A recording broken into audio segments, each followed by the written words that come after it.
Chers amis, si vous envisagez l'instruction en famille pour un ou plusieurs de vos enfants l'année prochaine, eh bien, vous vous posez peut-être déjà la question des fameux dossiers de demande d'autorisation qui doivent être déposés entre le 1er mars et le 31 mai 2025 pour la rentrée 2025-2026. Ça approche très vite. Et personnellement, je vous recommande de les envoyer le plus tôt possible pour tout un tas de raisons. Mais si vous ne savez pas comment vous y prendre, alors je vous invite très simplement à rejoindre l'accompagnement des Montessori 7. Cet accompagnement, je l'ai créé en particulier avec les familles en IEF à l'esprit. Vous allez y retrouver 3 choses. Premièrement, des ressources chaque mois sur un nouveau thème qui vont pouvoir venir compléter votre instruction. Par exemple, les ressources du mois de janvier étaient sur l'apprentissage des chiffres romains, avec plein de ressources très ludiques pour les enfants. Toujours dans un esprit Montessori, puisque c'est le cœur de la pédagogie que moi-même je pratique et à laquelle je forme. Deuxième chose, le soutien d'une communauté vraiment bienveillante, vraiment chaleureuse, de belles personnes, tout simplement. L'accompagnement réunit toujours à peu près 80 familles, donc c'est à la fois suffisamment petit pour se sentir à l'aise, pour apprendre à connaître les gens, et en même temps suffisamment grand pour avoir une vaste variété de profils et de particularités dans la pratique de l'instruction en famille. Et la troisième chose, ce sont les séances de questions-réponses, 2 fois par mois, durant lesquelles vous pouvez me poser toutes vos questions en direct sur Zoom. Et à l'occasion de cette période compliquée des dossiers, j'ai décidé de faire une offre très particulière. Si vous vous inscrivez maintenant à l'accompagnement des Montessori 7, et ce avant le vendredi 28 février à minuit, eh bien je vous offre 1 heure de coaching pour relire ensemble votre dossier d'instruction en famille. Sachez que c'est quelque chose que je facture habituellement 397 €. Donc c'est un gros cadeau que je fais là, mais parce que je tiens absolument à aider un maximum de familles à pouvoir obtenir leur fameux sésame, leur autorisation d'IEF. Je vous laisse maintenant écouter votre épisode et puis je vous en reparle un petit peu plus en fin de parcours.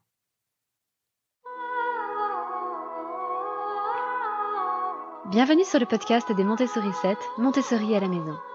Je suis Anne-Laure Schneider, formatrice Montessori et maman de 5 enfants instruits en famille. Ma mission, c'est d'aider les parents, les assistantes maternelles, bref, tous ceux que dans notre communauté nous appelons des souricettes, à mettre en pratique la philosophie Montessori chez eux, avec leurs enfants ou les enfants qu'ils gardent. Dans ce podcast, nous parlerons donc de pédagogie Montessori, mais aussi de discipline positive, d'instruction en famille, ce que l'on appelle aussi l'école à la maison, de co-schooling et de bien d'autres choses encore. Je pense que je ne suis pas la seule à le penser, c'est le retour que j'ai de beaucoup de mes amis, de membres de ma famille, etc. Je trouve que depuis des années, les anniversaires d'enfants sont devenus absolument hors de contrôle. Tout doit être absolument parfait.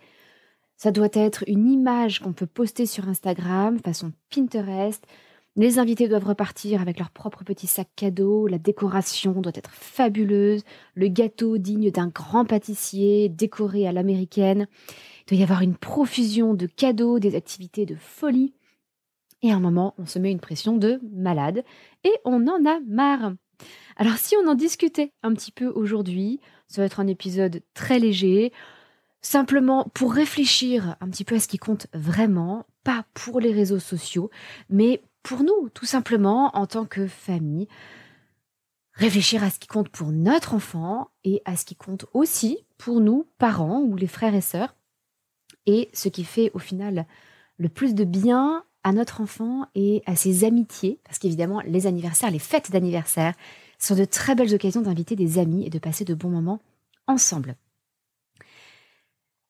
Aujourd'hui, je pense que chacun se met une pression énorme et qu'il y a un effet de surenchère, tout simplement parce que notre enfant se retrouve invité à une fête d'anniversaire et on se dit « Oh là là, ça a l'air impressionnant ».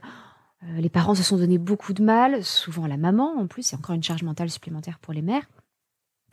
Et donc, lorsque notre enfant grandit, qu'il a 3-4 ans, qu'il commence à être invité par ses copains en fête d'anniversaire, eh bien on va tomber comme ça sur des anniversaires très préparés, très intenses, d'autant plus quand les familles qui nous invitent ont déjà des enfants un peu plus grands et donc ont l'habitude d'organiser des anniversaires.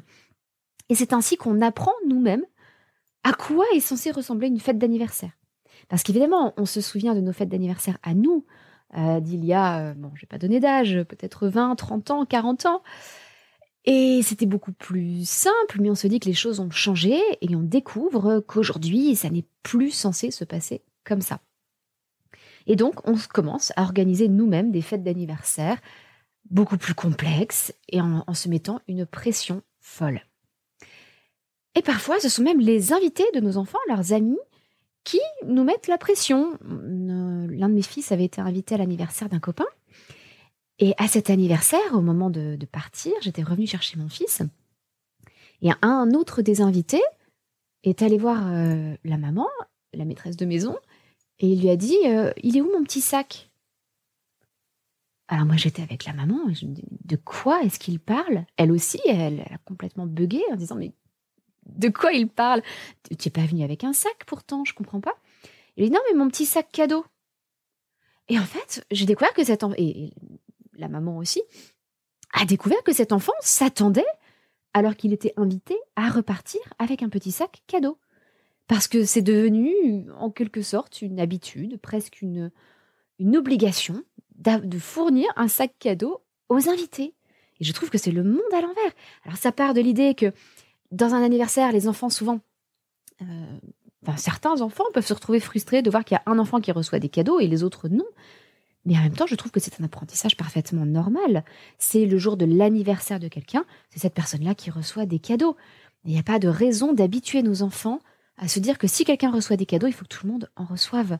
C'est naturel qu'à certains moments, on fête, on célèbre une personne. Ça peut être simplement parce que c'est son anniversaire et qu'on est heureux que cette personne fasse partie du monde. Et du coup, ça, on le fête tous les ans, simplement pour se réjouir de l'existence de cette personne. Et on lui offre des cadeaux parce qu'on a envie de lui faire plaisir. Des cadeaux qui n'ont pas besoin d'être des choses extrêmement luxueuses et des cadeaux qui n'ont pas besoin non plus d'être extrêmement nombreux. Et je pense que c'est un excellent apprentissage de découvrir que tout ne tourne pas toujours autour de notre petite personne et que parfois on a le droit de célébrer les autres pour une raison particulière.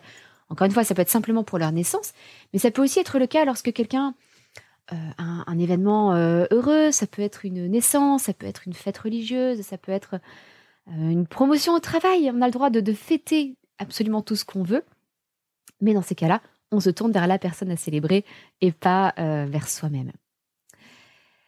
Alors, aujourd'hui, je voudrais donc encore une fois vous partager un petit peu notre propre expérience là-dessus. C'est vrai qu'avec... nous avons organisé des anniversaires pour 4 de nos enfants. Et certains, l'aîné a 14 ans, donc maintenant on commence à avoir organisé un certain nombre d'anniversaires. Et je vais vous partager comme ça 2-3 petites choses qu'on a pu faire, peut-être des petites astuces qui peuvent vous aider à avoir moins de charge mentale sur ce sujet, à moins vous compliquer la vie, tout en faisant des choses qui plairont à votre enfant et qui vous mettront suffisamment à l'aise, c'est-à-dire que vous n'aurez pas la sensation de faire un anniversaire bâclé, mais pour autant, vous ne vous prendrez pas trop la tête non plus. Alors, en ce qui nous concerne, j'ai toujours adopté un principe qui était que j'avais envie de faire des anniversaires travaillés, on va dire, un peu vraiment festifs pour nos enfants, mais en choisissant ce que nous aimions par-dessus tout. C'est-à-dire que je n'allais pas faire une déco de folie, un gâteau de malade et des jeux extraordinaires. Pendant très longtemps, moi, ce que j'aimais faire, c'était de très beaux gâteaux décorés. Voilà, c'était mon truc. J'essayais de toujours faire un gâteau avec une décoration sympathique, de faire des gâteaux originaux. Enfin, originaux, honnêtement, je trouvais mes idées sur Internet comme tout le monde. Hein. Un gâteau damier, des gâteaux avec des choses qui quand avec des M&M's ou des choses comme ça à l'intérieur, ce qui fait que quand on ouvre le gâteau, les M&M's tombent.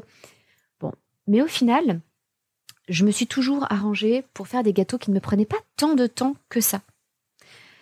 Je faisais un petit décor en pâte à sucre, mais assez simple.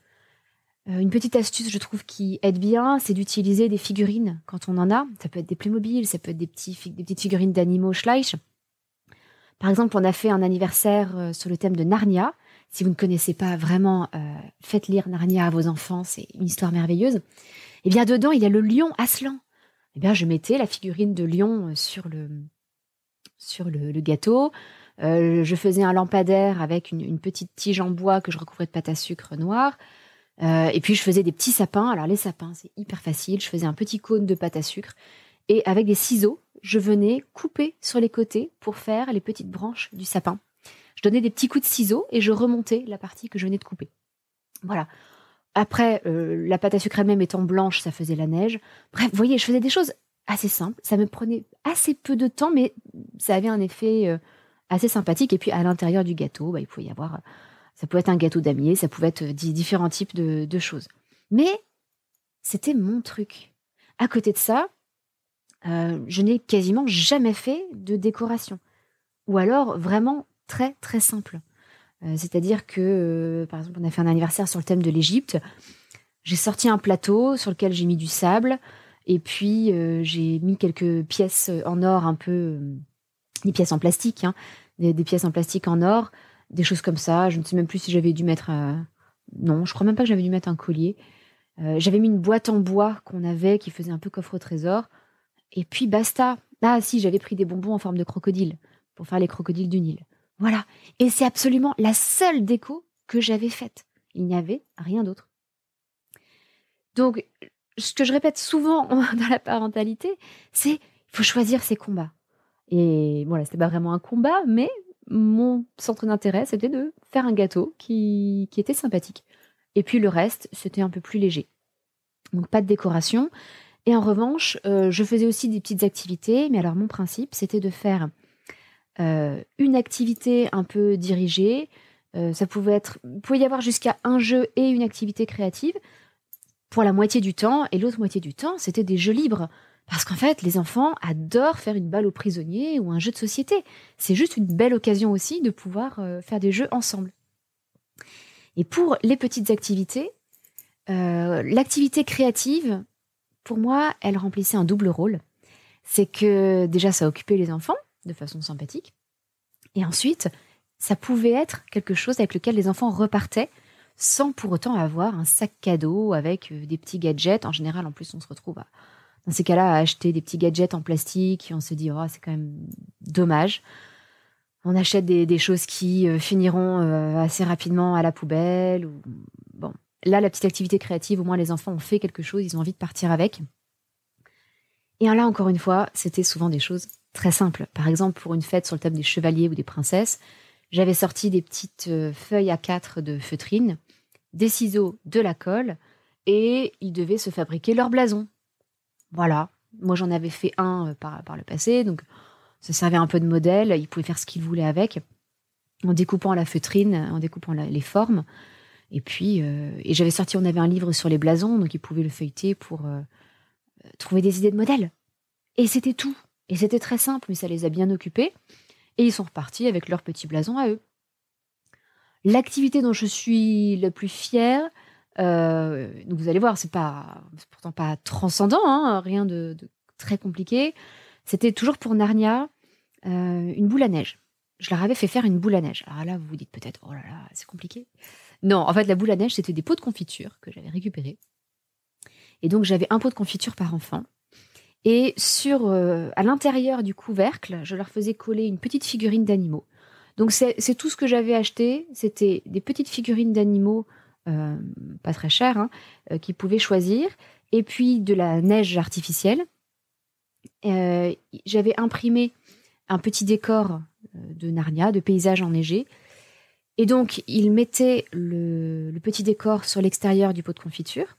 Ils collaient la petite figurine d'animal à l'intérieur. Je crois que j'avais aussi des petits sapins en plastique qui pouvaient coller à l'intérieur. Et puis ensuite, on remplissait d'eau le pot de confiture, on rajoutait la neige, on refermait le pot bien serré. Et en le retournant, eh bien, on voyait le petit animal avec les petits sapins et le décor de Narnia derrière.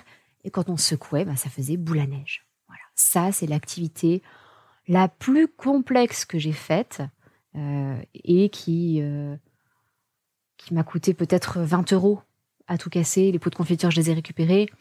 Et le reste, oui, je dirais même plutôt autour de 12 ou 15 € de matériel. Tout le monde était très content et reparti avec sa boule à neige. Elle a duré étonnamment longtemps. Je m'attendais à ce que la figurine ou les petits sapins s'abîment assez vite. Eh bien, parce que nous-mêmes, on en a gardé, du coup, les boules à neige que nos propres enfants avaient faites.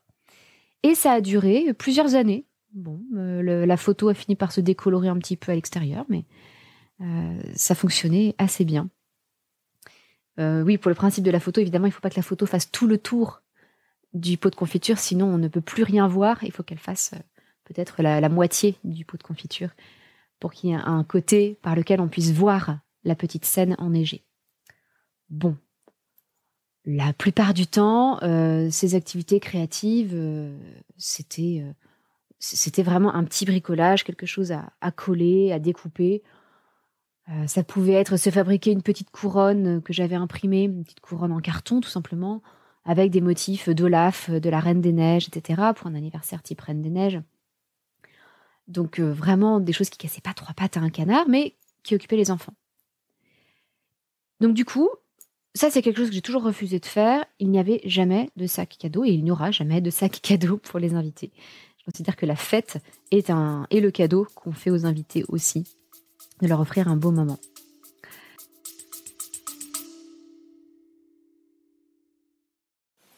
Je me permets juste une petite pause pour vous rappeler notre offre exceptionnelle jusqu'au vendredi 28 février.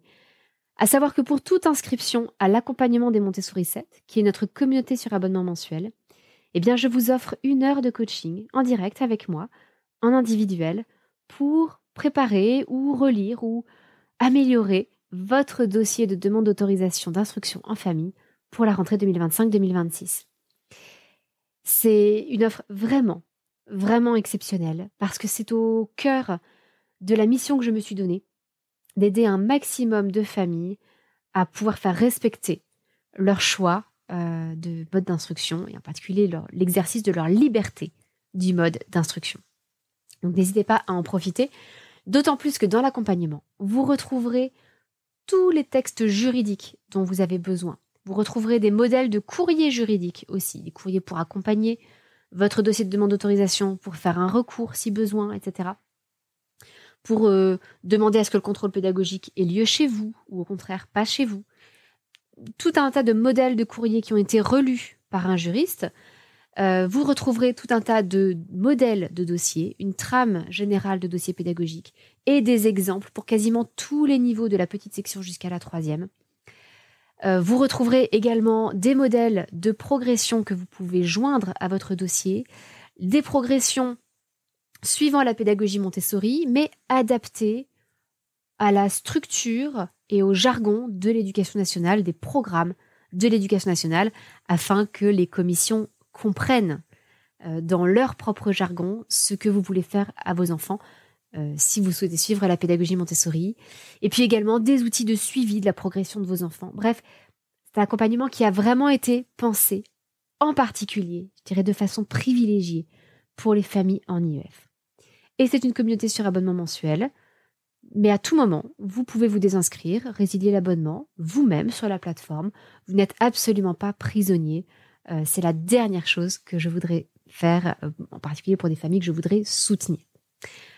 Donc surtout pensez à vous inscrire avant le 28 février parce qu'après, l'offre ne sera plus valable. Alors évidemment, vous pourrez toujours profiter des séances de questions-réponses avec moi et on pourra quand même discuter de vos dossiers, mais pas sous la même forme. J'espère que vous nous rejoindrez. À très très vite.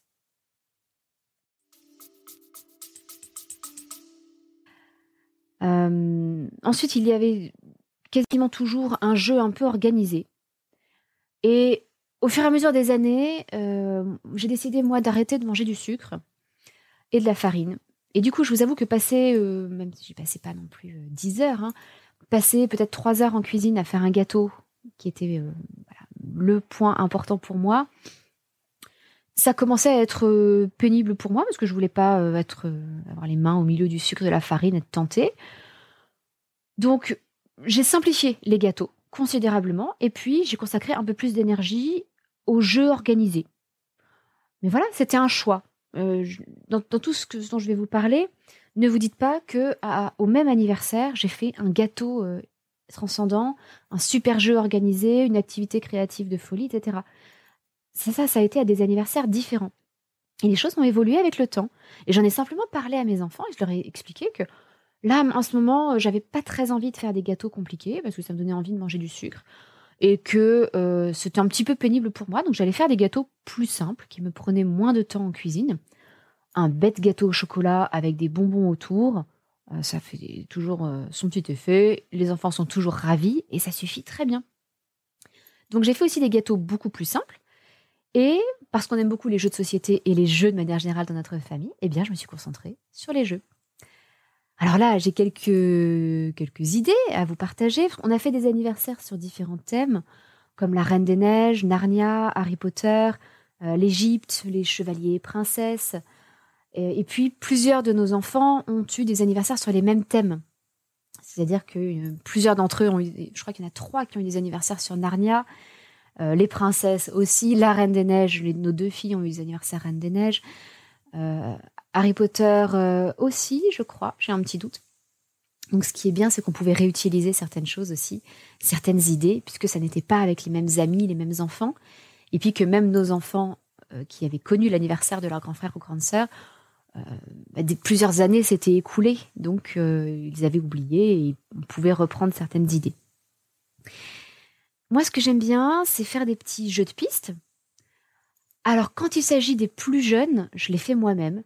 Honnêtement, il y a juste à faire quelques petits bouts de papier avec des questions, des petites énigmes simples qui mènent vers l'endroit où est caché le papier suivant. Et donc, faire un petit jeu de pistes comme ça, on donne le premier papier. Moi, j'aimais bien me déguiser, mettre 2-3 éléments de costume pour jouer un personnage dans le thème de l'anniversaire. Par exemple, de prendre une baguette de fée et une petite cape et je devenais une fée ou je devenais une sorcière d'Harry Potter, je devenais peut-être le professeur McGonagall, enfin, sans avoir besoin de grand-chose. En général, 2-3 accessoires, c'était très bien. Et donc, on peut rentrer dans la peau de ces personnages et donner un côté un peu mystérieux, donner une mission. Il faut sauver Narnia, il faut retrouver le vif d'or qui a été perdu, peu importe. Et puis on donne la première énigme et les enfants passent comme ça d'énigme en énigme, ils vont trouver le lieu de l'énigme suivante. Et à la fin, au lieu de trouver l'énigme, ils trouvent ce qu'ils devaient retrouver au départ. Donc pour les très jeunes, c'est assez simple de faire les énigmes soi-même. À un moment donné, je trouvais que c'était compliqué, que ça prenait beaucoup de temps. Et là, il y a un site que je trouve formidable. Ça s'appelle Escape Kit, sur lequel vous pouvez acheter des kits pour organiser des petits escape games à la maison. C'est très simple. Il y a juste des choses à imprimer, découper, installer. Vous êtes guidé pas à pas. Et les jeux sont formidables. Les énigmes sont très bien faites. C'est très immersif. Uniquement avec du papier idéalement un peu épais ou du papier que vous allez plastifier après. Mais même avec du papier tout bête A4 en 80 grammes, ça fonctionne très bien. Si vous avez du papier 120 grammes, 150, c'est encore mieux. Ça fait un côté un peu plus solide pour l'anniversaire. Et donc ça, nous l'avons fait à plusieurs reprises. Ce qu'on fait, c'est qu'on les achète par 3 parce que c'est moins cher. Il y a toujours une offre pour les acheter par 3. Et du coup, on les prévoit un petit peu à l'avance. On se dit, voilà, qu'est-ce qui va plaire à nos enfants ? Il y a des murder parties, il y a des escape kits. On en a fait un sur le thème de l'Égypte. On a fait une murder party. Il y a des escape kits pour tout petits, un peu autour de jeux type Reine des Neiges, etc. Et comme il n'y a pas de licence, par exemple, il va y avoir une école de sorciers, mais ça n'est pas Harry Potter. Ça fonctionne très bien pour les enfants. Ils imaginent que c'est Harry Potter. Pour la Reine des Glaces, ils imaginent que c'est la Reine des Neiges. Ça fonctionne très bien. Et ça vous évite d'avoir à préparer des choses. Et pour le reste, j'aime bien transformer des jeux absolument classiques, simplement en les rendant un peu thématiques. Par exemple, on avait fait un 1, 2, 3 soleil dans un parc en face de chez nous pour l'anniversaire Reine des Neiges. Et l'idée, c'était que j'étais la Reine des Neiges et je me retournais, et si je les voyais bouger, j'envoyais un rayon, en fait. Enfin, l'idée, c'était qu'ils devaient être pétrifiés comme s'ils avaient été pétrifiés par la Reine des Neiges quand je me retournais. Et si c'était pas le cas, je les renvoyais là d'où ils étaient partis. Mais c'était 1, 2, 3 soleils, rien de plus. Et un autre jeu qu'on a réutilisé à plusieurs anniversaires en le rendant thématique de façon un peu différente, c'est ce que pour l'anniversaire d'Harry Potter, on a appelé le filet du diable. C'est de prendre un rouleau de ficelle et de la faire passer un peu partout dans la pièce, dans le salon. On l'accroche en haut, en bas, au pied des fauteuils. Et on fait comme un filet à travers lequel il va falloir passer pour traverser la pièce. Et vous faites passer les enfants les uns après les autres en leur disant, bah voilà, vous devez passer ou aller chercher quelque chose et le ramener. Enfin, passer à travers ce filet. Et ça, c'est la même chose. Ça peut être une jungle tropicale qu'on traverse. Ça peut être voilà, un obstacle, une toile d'araignée. Ça peut être plein de choses. Donc, c'est quelque chose de tout simple. Les enfants s'éclatent. Ils rampent, ils passent au-dessus, ils passent en dessous. Si vous en mettez plusieurs en même temps, c'est encore plus le chaos. Si vous avez un thème un peu d'aventure aussi, ça marche très bien.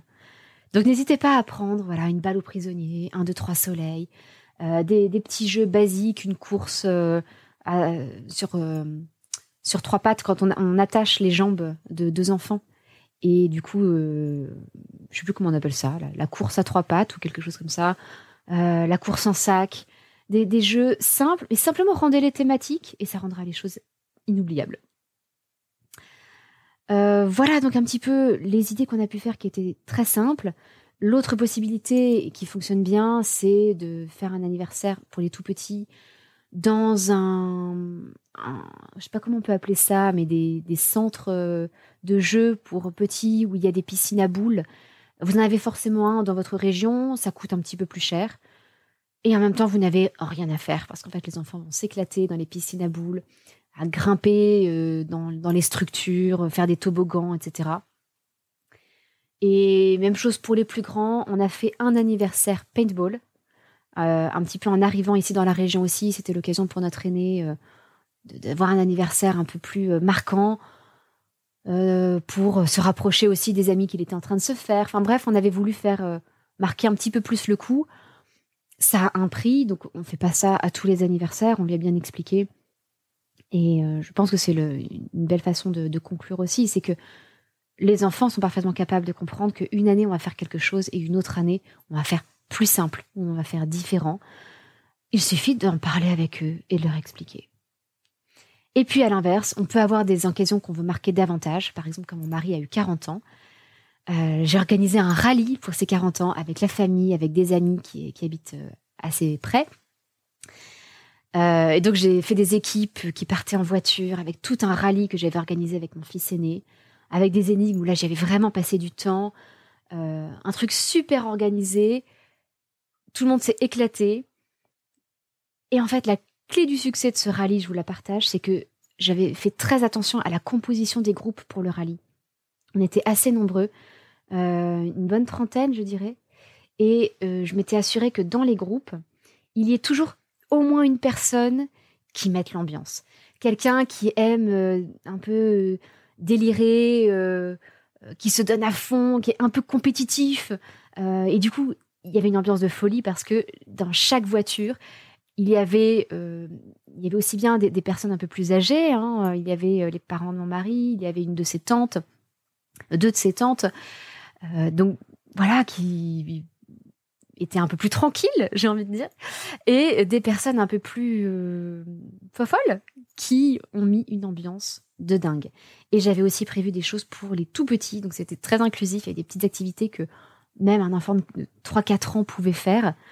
Et qui était réservé aux enfants, donc il y avait vraiment un travail en équipe. Et en fait, le plus grand succès, ça a été le temps passé ensemble dans les équipes. C'était juste une belle occasion pour se retrouver. Et on en revient vraiment à l'essentiel de ce qu'est l'anniversaire. C'est une belle occasion de se retrouver et de célébrer l'amitié qui nous unit. En tout cas, j'aimerais beaucoup, beaucoup avoir vos retours, parce que c'est l'inconvénient du podcast, encore une fois, c'est que c'est une discussion à sens unique. J'aimerais beaucoup que vous nous partagiez à la fois ce que vous n'aimez pas dans les anniversaires d'aujourd'hui, mais aussi et surtout ce que vous aimez et vos idées pour faire des anniversaires simples, sans trop de préparation, mais qui font passer un bon moment à votre enfant et à ses amis. Voilà, c'est tout pour aujourd'hui. Je vous souhaite une merveilleuse semaine et je vous donne rendez-vous mardi prochain. À très bientôt, votre petite sourisette, Anne-Laure.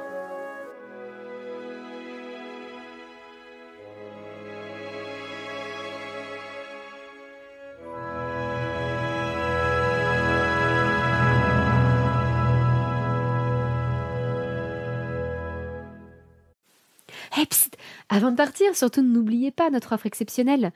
Vous savez, je vous offre 1 heure de coaching d'une valeur de 397 € pour toute inscription à l'accompagnement des Montessori 7, notre communauté sur abonnement mensuel qui a été pensée en particulier pour les familles qui souhaitent instruire elles-mêmes leurs enfants. Cette heure de coaching sera consacrée à la relecture ou à l'amélioration de votre dossier de demande d'autorisation d'IEF.